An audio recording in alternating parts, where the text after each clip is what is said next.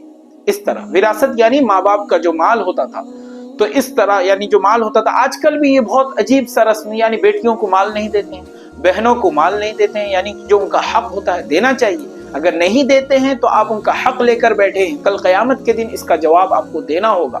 یہ ان کا حق ہے تو کل اللہ لے کر آپ سے دے گا۔ بیٹیوں کا حق پورا پورا دینا چاہیے۔ ان کا حق اگر یعنی 3 بھائی بہن ہیں تو یعنی 2 بھائی 1 بہن ہے، تو وہاں پر بھائیوں کے لیے 2 حصہ ہوگا، بہن کے لیے کیا ہوگا؟ 1 حصہ ہوگا، یعنی اسے 5 حصے میں کیا کیا جائے گا؟ تقسیم کیا جائے گا۔ تو بہنوں کا حق دینا چاہیے زمین کے اندر، وراثت کے اندر ماں باپ کے۔ اور اسی طرح بہت سارے لوگ عجیب عجیب عذر پیش کرتے ہیں، بہت ہی مال تھوڑا، ارے جتنا ہے اتنے میں جو ہے اتنا تو دے دیجیے۔